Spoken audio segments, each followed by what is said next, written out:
Eu vou contar para vocês um pouco da minha experiência trabalhando com a mediação nas organizações. Eu venho trabalhando com isso desde 2009 e eu faço tanto intervenções nas organizações, como eu promovo treinamentos para recursos humanos, para gestores, para equipes.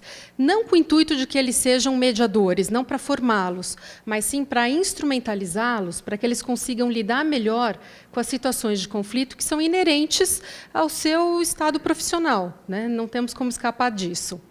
E aí o que acontece, né? Ao longo desses anos, eu vim observando algumas coisas.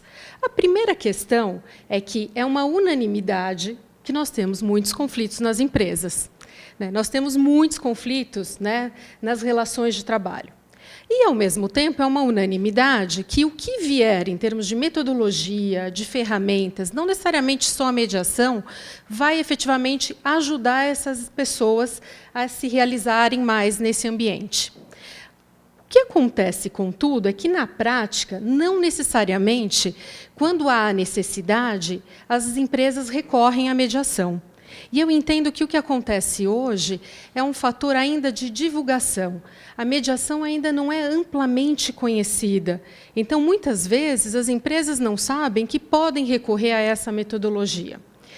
Muitas vezes, o que acaba ocorrendo também é que um executivo ou um profissional de recursos humanos que já conhece a mediação se interessa por ela, mas não consegue influenciar internamente para que a mediação seja utilizada.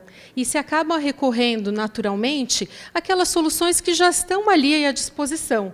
Então, as pessoas vão para coaching, porque elas não sabem se relacionar. As pessoas vão para treinamentos de relacionamento interpessoal, de team building, e, muito fortemente, para cursos de negociação.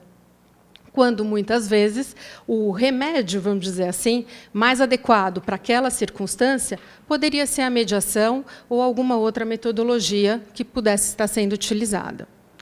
Acho que uma outra coisa que a gente pode observar em empresas é que a mediação ainda não é percebida como um elemento que faz parte da competência da liderança. Então, muitas vezes, os líderes, né, necessitam trabalhar a gestão do conflito, mas não têm consciência de que, através da mediação, eles poderiam estar trazendo benefícios ao seu clima, né, ao clima da sua empresa, a da sua equipe, à produtividade, ao desempenho que é tão desejado. Eu, na verdade, me baseio até em alguns dados da minha própria experiência. Cada vez mais, eu trabalho também com coaching, eu recebo como briefing em coaching que essas pessoas desenvolvam suas habilidades na gestão dos conflitos. Eu vejo, por exemplo, nas pesquisas de clima que são realizadas, que cada vez mais aparece como um dos principais fatores de gap para o desempenho das equipes a questão da gestão do conflito. E isso aparece, portanto, como um gap destes líderes, que não estão sabendo cuidar das suas equipes neste sentido. Se a gente for olhar também para indicadores baseados em pesquisa, né, eu vou recorrer a uma pesquisa que foi feita em 2008 pela OPP, que é uma consultoria inglesa. Naquela época, eles já identificavam que, dentre os entrevistados brasileiros, 70% das pessoas diziam: olha, a gestão do conflito, o manejo do conflito, é uma habilidade do líder. Mas, ao mesmo tempo, 80% dessas pessoas diziam, né, mas eu não vejo meus líderes fazendo isso. Ou seja, a responsabilidade não é minha, é do meu chefe, eu a transfiro, e, além de eu transferir, eu digo que ele não está fazendo nada, né, e não me responsabilizo por ela. Se a gente for olhar mais recentemente, em novembro agora de 2015, a ESPM, com a Auckland University, fizeram uma extensa pesquisa sobre quais eram as competências esperadas para os líderes. E a primeira competência que aparece nessa pesquisa é a integração. O que significa essa integração? Significa a habilidade, a competência, a capacitação desse líder para que ele consiga ter um time coeso e com uma boa gestão do conflito, de novo. E, de novo, a gente não tem isso nas organizações. Isso implica que a gente tem uma demanda aí que precisa ser trabalhada, a gente tem um campo de oportunidade extenso, porque não necessariamente, embora se tenha tanta necessidade, se entenda que a mediação e outras possíveis metodologias podem vir a ajudar, né, nesse componente que é a organização, que é a empresa. Ainda recorrendo a essa pesquisa da OPP, a gente observa que 85% das pessoas diziam que vivenciavam situações de conflito. Eu, particularmente, acho que esse número deve estar errado, né? Porque eu diria que são 100% das pessoas devem vivenciar situações de conflito.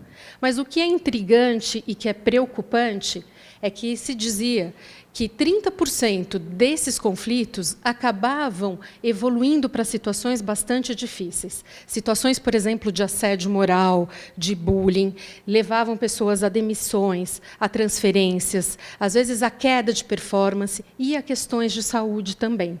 Isso quer dizer que, além da oportunidade, a gente tem uma necessidade que é de cuidar das pessoas. Existe aí um custo financeiro para as empresas, e existe aí um custo emocional muito forte para quem está envolvido nisso. Dessa forma, o que eu queria dizer é que, quando a gente tem ambientes cujas relações estão sendo mediadas por poder e por autoridade formal, a chance das pessoas se sentirem desempoderadas é muito grande. Muitas vezes essas pessoas não sentem que elas têm espaço para influenciar, para fazer diferente, que elas precisam se submeter, o que não necessariamente é verdade. Então, eu acho que a contribuição, ou uma das contribuições que a mediação pode oferecer, é de ajudar as pessoas, até com o que a gente chama do efeito pedagógico, a compreenderem esse contexto de conflito e como elas podem se reposicionar frente a esse conflito. Acho que uma outra questão é a gente trabalhar a legitimação do diálogo, né? Que esse executivo, que esse líder, consiga dizer para a sua equipe que eles têm voz, que o diálogo pode e deve existir, e que ele é uma forma bastante construtiva e saudável de se lidar com todos os paradoxos, com todas as situações complexas que hoje permeiam a nossa vida e não só o ambiente de trabalho. Eu acho que, a partir daí, a gente consegue trabalhar muito o campo da consciência, da responsabilização. A gente consegue trazer o que se fala tanto em RH, do empowerment para essas pessoas. Eu posso aproveitar do conflito da melhor forma, de uma forma mais fluida, de uma forma mais leve, com criatividade, e não usando somente o lado mais pesado de conflitos que são vivenciados de uma forma destrutiva. Por isso eu concluo, não sei se eu já estourei o meu tempo, né, comentando o que eu penso que é um grande desafio hoje para as organizações, que é como introduzir na cultura empresarial a mediação como uma competência da liderança e numa visão que não seja só resolutiva do conflito, mas que seja com uma visão preventiva deste conflito. Eu preciso de pessoas mais conscientes, pessoas empoderadas, pessoas responsáveis. Eu não posso falar em engajamento se eu não estiver falando de pessoas que desejam, que querem e que podem se colocar, que podem ter voz. A transformação passa por esse empoderamento. E eu acho que, portanto, o nosso desafio é contar para essas empresas que nós temos N possibilidades, né, nesse sentido, e uma dessas possibilidades é a mediação. E que ela pode e deve ser usada para que as pessoas construam pontes, que elas construam pontes, vínculos de confiança entre elas, e aí eu penso, quando eu falo entre elas, entre pares, subordinados, relação com o chefe, relação com o sindicato, relação com clientes internos e externos, com fornecedores, enfim, com todos aqueles com quem essas pessoas se relacionam. Afinal, não dá para falar em realização no ambiente de trabalho, onde a gente fica a maior parte do nosso tempo, o maior número de horas são dedicadas ao trabalho, se a gente não pensar que essas pessoas precisam ter um ambiente que seja saudável, produtivo, e que, já que eu tenho tantos conflitos nele, vamos aproveitá-los, né? Fazer desse limão uma bela limonada. Tá bom? Obrigada.